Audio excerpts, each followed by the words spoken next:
नमस्कार दोस्तों, आप सभी का स्वागत है चार्ट मोजो के नई वीडियो में। और मार्केट के ऊपर और अगले आने वाले स्टॉक्स के ऊपर एक बार चार्ट स्टडी कर लेते हैं। दोस्तों, आज हमने देखा कि पिछले ट्रेडिंग सेशन के अंदर एक गैप अप खुला निफ्टी पे, और गैप अप के बाद एक अटेम्प्ट हुआ कि जो उसका ऊपर का गैप था वो फिल हो जाए। ओके, तो मार्केट ने एक अटेम्प्ट किया और उसके बाद हम हायर लेवल पे ही हॉल्ट हुए थे। By the way, on the Friday session, मतलब अगर हम थर्सडे नाइट का डाउ का सेशन देखें तो ऐसा लग रहा था कि एक हॉल्ट आ सकता है, इसलिए हम भी अपना बायस एक न्यूट्रल की तरह लेके गए थे।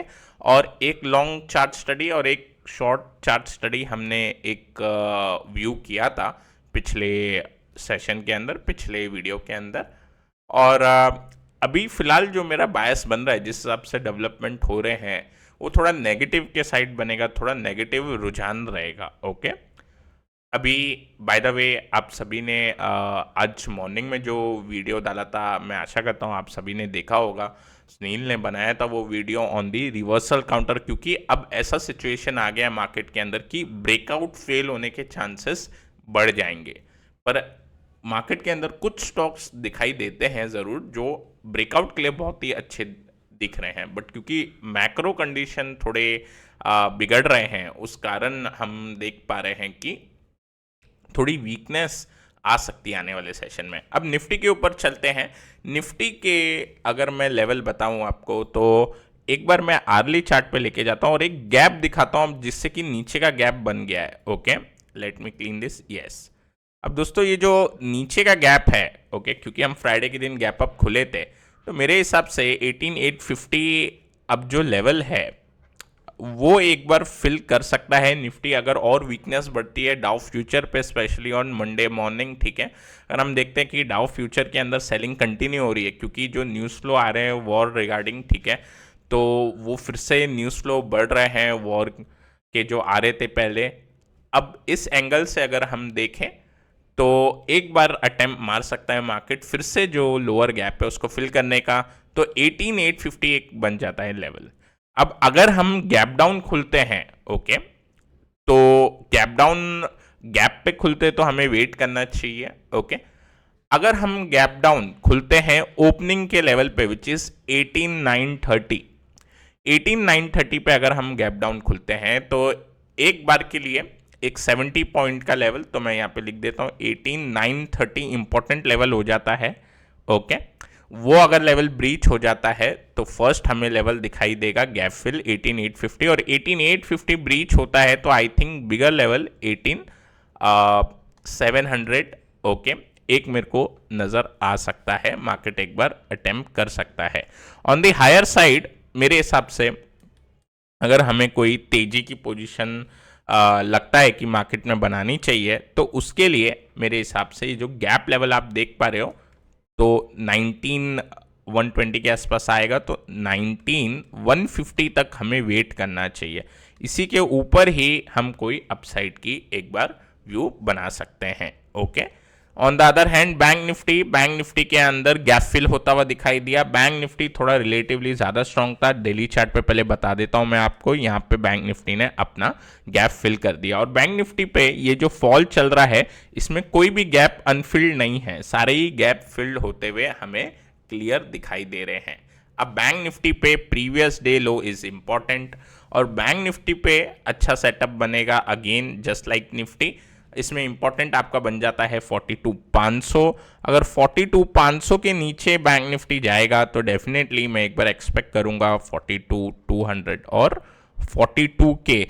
किसी भी कारण कोई बड़ा गैप डाउन खुलता है ऑन मंडे ट्रेडिंग सेशन, तो उस सिचुएशन में आपको वेट करना होगा, थोड़ा 10-15 मिनट वेट कर सकते हैं। देन ऑन द जो लोअर साइड है वो थोड़ा बायस ज़्यादा रहेगा। ओके, बाय द वे, अभी एक बार निफ्टी पे एक और मैं इंडिकेटर लगाता हूं जो कि काफ़ी इंपॉर्टेंट होता है, जो कि होता है 200 डेमा। ठीक है, so let me open this. Okay, और हम इधर SMA लगाएंगे, तो ये आपकी चॉइस है। आप अगर EMA फॉलो करते हो तो EMA फॉलो कर सकते हो, डेमा फॉलो करते तो मतलब सिंपल मूविंग एवरेज आप फॉलो करते हो तो वो लगा सकते हो। डेमा हम इसलिए बोलते हैं क्योंकि डेली मूविंग एवरेज का शॉर्ट फॉर्म डेमा होता है। 200 हमने इधर लगा दिया। Okay, and here is the level. Okay, तो 18600 के आसपास ये इंपॉर्टेंट लेवल आता है।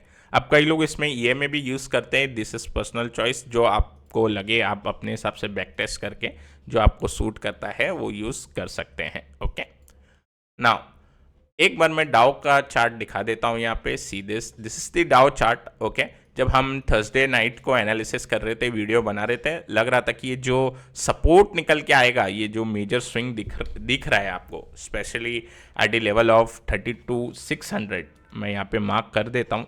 ओके, अब ये 32,600 का जो लेवल था वो बहुत ही आसानी से ब्रीच हो गया और साथ ही साथ काफ़ी वीक एरिया में हम बंद हुए हैं डाउ चार्ट पे। ठीक है, तो डाउ का अगर मैं पैटर्न या डाउ का जो मैं प्राइस एक्शन देख पा रहा हूँ कि जो इसकी क्लोजिंग थी डाउ की वो भी काफ़ी वीक रही है। तो अगर मंडे नीचे फिसलता है डाउ, तो एक जो बायस हम बना के जा रहे हैं नेगेटिव, उस हिसाब से कुछ होना चाहिए।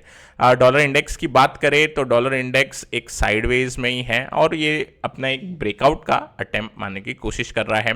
डायरेक्ट जो वॉर देख पा रहे हैं, वॉर की जो न्यूज़ आ रही है फिर से कि एक ग्राउंड अटैक स्टार्ट हो गया है, और जो भी न्यूज़ निकल के आएगी थोड़े चांसेस बढ़ रहे हैं कि इज़राइल के जो एंगल बनेगा कि और बाकी कंट्रीज़ का भी कुछ देन उसके अंदर सपोर्ट आए। ठीक है, तो थोड़ा एक बड़े स्केल पे वॉर जाने के हिसाब से एक एंगल बन सकता है। इस वजह से क्रूड के अंदर भी हम देख पा रहे हैं कि एक रिबाउंड आया है। ओके, अब मंडे को अगर मैं देखता हूँ क्रूड गैप अप खुल रहा है। ओके, किसी भी कारण से अगर मंडे को क्रूड गैप अप खुलता है और ऊपर बढ़ता है तो अगेन ये थोड़ा नेगेटिव इम्पैक्ट करेगा, और किसी भी कारण से क्रूड $100 के अगर पार हो जाए तो नेगेटिव इम्पैक्ट तो ज़रूर देखने मिलेगा। आई थिंक जो इक्विटी मार्केट है वो कुछ सेंस कर रहे हैं पहले से ही, और ये जो करेक्शन हम देख पा रहे हैं ये डाउ के अंदर भी दिखाई दे रही है, ये निफ्टी के अंदर भी दिखाई दे रही है और साथ ही ग्लोबल मार्केट के अंदर भी दिखाई दे रही है।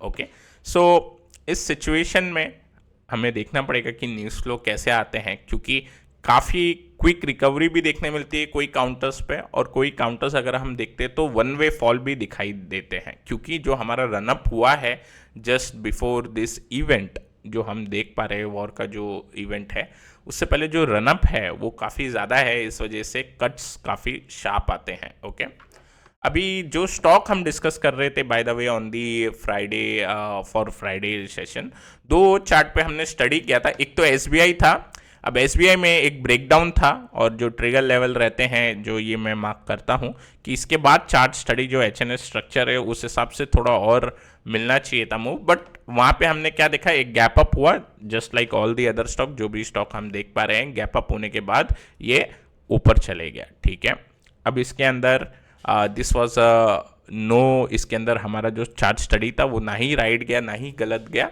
बिकॉज हमारा ये चार्ट स्टडी जब इस लेवल के नीचे जाएगा, जब उस हिसाब से एचएनएस पैटर्न पे बिहेव करेगा। ओके, तो नेक्स्ट जो था हम देख रहे थे वो ट्रेंड था, और ट्रेंड ने काफ़ी अच्छा वर्क किया।